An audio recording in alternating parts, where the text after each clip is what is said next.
Blood was already pooling beneath my 8-year-old son's head, and the only thing I could hear was my own heartbeat pounding in my ears. My boy was lying there motionless on the sidewalk, his cane decorated with Star Wars stickers just out of reach. And standing over him, her heels stained with his blood, was Victoria, the so-called HOA queen of Maple Ridge Estates. Her face twisted in something like satisfaction, not horror. You know, you see things like that in movies, never in your own life. But I swear to you, this woman didn't just trip my kid. When his legs gave out, she waited for him to fall, then she kicked him hard right in the head. The sound of it, that's something I don't think I'll ever get out of my mind. But what Victoria didn't know as I dialed 911 with shaking hands was that she had just assaulted the son of a man whose daily briefings sometimes came straight from the Pentagon. In 15 minutes, her whole world was about to come apart at the seams, and she'd never see it coming. Now, before I drag you all the way through the madness that followed, let me just say stories like this. They're why we have to speak up for the vulnerable, for folks who don't get to fight back. My name's Derek Hawthorne. To everyone around here, I was just another guy working from home, the widower with the kid who walked a little funny. They saw me taking calls at weird hours, sometimes leaving town for days at a stretch, client meetings, I'd say. But nobody suspected what my real job was, or the level of security clearance stamped on the ID in my wallet. The truth is, a lot of those calls weren't about fonts and layouts. They were about things that made the evening news. If they ever leaked national security threats, you pray never land in your own backyard. But you know what? The bravest soul on our street wasn't me. It was Kai, my son. The kid's got cerebral palsy. He should have given up walking ages ago, at least that's what his therapists say. But every morning I'd watch him at the door, face set with that same stubbornness I see in the mirror telling me, "I got it, Dad," as he headed out for his daily victory lap to the mailbox. Our mailman, Roberto, used to wait for him just so he could give Kai a high five that'd make his whole week. Mrs. Santos, 2 doors down, always found an excuse to be sweeping her walk when he passed, said it was for her arthritis, but we all knew she was making sure the sidewalk was clear. I loved those little things about our neighborhood. Then Victoria moved in. Victoria Blackwood bought the biggest house on the block and wasted no time making herself the unofficial HOA president. Her word, not anyone else's.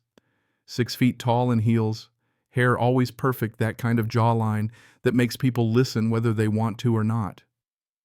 You'd think she was born to run a Fortune 500, but all she really ran was a reign of terror for anyone who didn't fit her idea of community standards.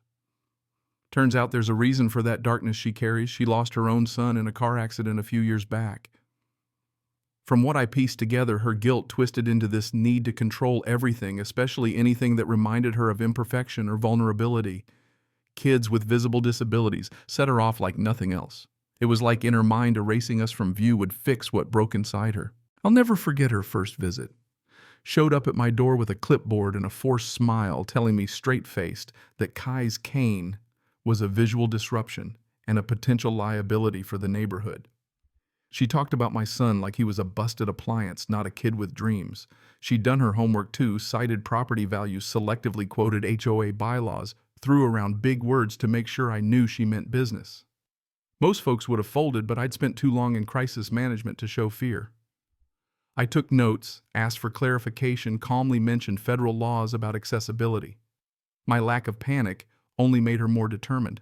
The campaign started small notices on my door about the ramp for Kai's wheelchair, noise complaints over therapy sessions in our backyard, even a violation for bathroom grab bars. You could barely see through a window. All threats, all fines, all meant to push us out.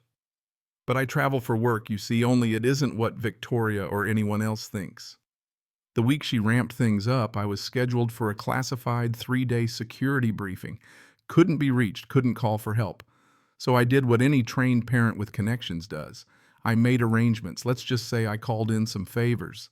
Set up extra surveillance, made sure someone was always watching our house. Someone Victoria would never spot. And it's a good thing I did, because that week Victoria went nuclear. She called the city about Kai using the sidewalk, said he was a safety hazard. Emailed the school, suggested he didn't belong in a mainstream environment. Her whole playbook was to drown us in paperwork while I was gone, hoping we'd disappear before I could push back. Only she underestimated the people she'd been terrorizing. Mrs. Santos kept a detailed log of every incident ready to hand over to the cops. Roberto started making his mail route coincide with Kai's walks just in case. And the neighbors, even the quiet ones, made sure someone was always looking out their window. Victoria's attempt to isolate us backfired. She brought the whole street together. Then came the morning that changed everything. Kai had been practicing walking without his cane, hoping to surprise me. That day he asked Mrs. Santos to stay inside so he could do it on his own. He didn't get it. Predators don't back off because you act strong. Victoria watched from her window, then came out pretending to tend her garden or adjust the sprinklers. She intercepted Kai on the roughest patch of sidewalk, timed her stride just so it'd look like an accident if anyone peeked outside. Only it wasn't. When Kai stumbled and almost caught himself, she yanked his cane away. He hit the ground hard, and before he could cry out, she lifted her heel and brought it down on his skull. Mrs. Santos screamed so loud Roberto came running. They called 911, and thank God the system I set up kicked in. Paramedics and responders showed up faster than I'd ever seen, and there was something different about these teams. They used codes and tactics you don't pick up in EMT school. Roberto, who'd been military himself, noticed it too. Victoria tried to play it off, claimed it was an accident. But the evidence. There was no hiding from that blood spatter witnesses, even surveillance from one of my security feeds. But the kicker, no pun intended, was the envelope they found at the scene dropped from my bag that morning. It had Department of Defense all over it, with my clearance and federal assignment spelled out in black and white. That's when Victoria's mask really cracked. See, she hadn't just attacked a disabled kid, she'd assaulted a federal officer's son. The cavalry rolled in, federal investigators, military police, the works. Victoria's attempts to talk her way out, to demand her lawyer, just looked pathetic with a dozen badges staring her down. The arrest all business. She confessed right there, thinking it'd save her. Only dug herself in deeper, admitted she'd been plotting to get rid of us, that she'd researched ways to remove Kai from the neighborhood for good.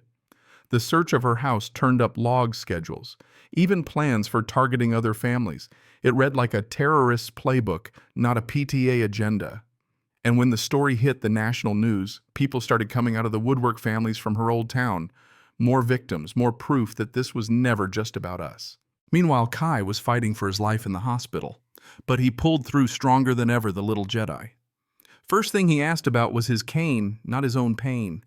That kid, he's a miracle. Victoria went on trial in federal court. The judge, a former military man, wasn't buying any of her crocodile tears.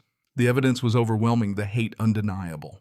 She was convicted of attempted murder, hate crimes, domestic terrorism under the Patriot Act, civil rights violations. The sentence, 25 years property, seized assets used to fund programs for military families and disabled kids. And our street, it changed almost overnight. Neighbors who used to keep their heads down came out, started talking, helping rebuilding. Kai became a symbol of resilience. Mrs. Santos, a local hero, Roberto recognized for bravery. The accessible playground we built after, it's a gathering spot, now a real community.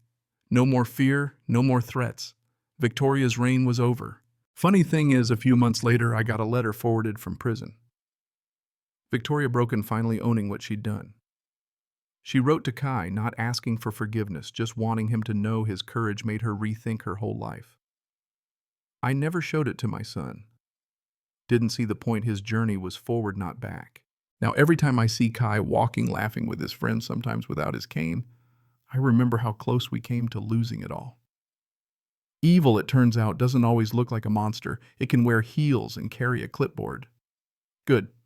It's a kid refusing to give up, neighbors coming together, a community learning to stand up and say, not here, not again. So let me ask you, what do you think? Where's the line between protecting your community and becoming the monster? Who decides what justice looks like when the people in charge turn out to be the real threat? Drop your thoughts below. Let's talk about what it really means to be neighbors and what we owe each other when the stakes get personal.